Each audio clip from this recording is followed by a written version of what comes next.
बिस्मिल्लाहिर्रहमानिर्रहीम। अस्सलातु वस्सलामु अलैका या रसूलल्लाह, अस्सलातु वस्सलामु अलैका या नबी अल्लाह। ग़ज़वा उहद में हज़ूर अकरम सल्लल्लाहु अलैहि वसल्लम ने सहाबा इकराम को जगह छोड़ने से मना फरमाया था, लेकिन उन्होंने हज़ूर अकरम सल्लल्लाहु अलैहि वसल्लम के फरमान को तोड़ दिया और 50 तीर अंदाज़ों में से 40 तीर अंदाज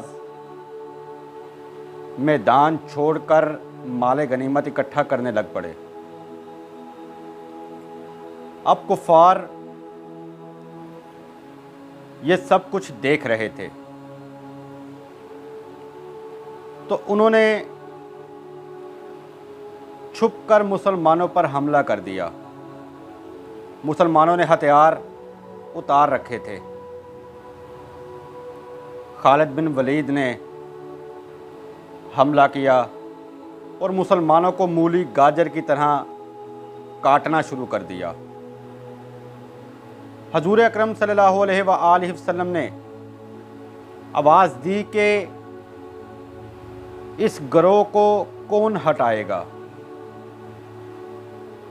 तो हज़रत वाहब रज़ी अल्लाह ताला अन्हो ने कहा, हजूर मैं हटाऊंगा। और आपने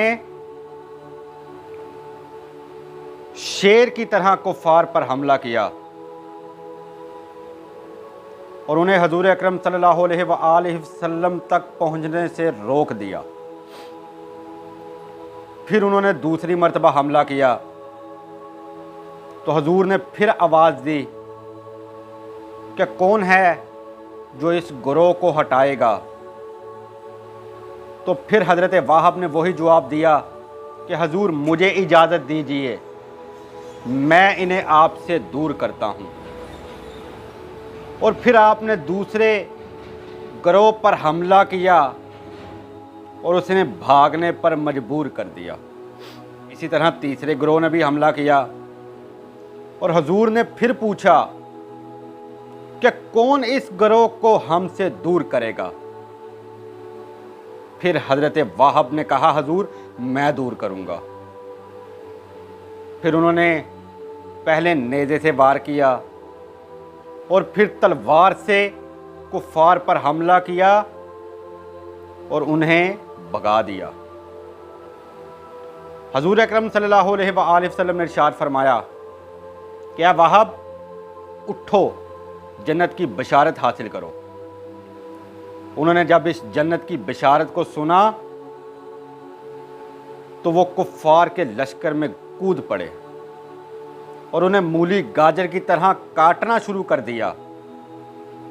तो कुफ़ार ने आपको अपने नेज़े और तलवारों की जद में ले लिया और आपको ज़ख्मी कर दिया, आपको हलाक कर दिया, आपको शहीद कर दिया, आपके कान नाक काट दिए और आपके जिस्म को पामाल किया। हजूर अकरम सल्लल्लाहु अलैहि वसल्लम ने आपके कटे हुए अज़ा को एक सुर्ख कपड़े में डालकर दफन कर दिया। हजरत साद बिन अबी वकास और उमर बिन खत्ताब ये देखकर अपने दिल में ख्वाहिश करने लगे कि काश हमें भी इस तरह की मौत आए कि हजूर हमें अपने हाथों से दफन करें। वमा अलैना इल्लल बलाउल मुबीन।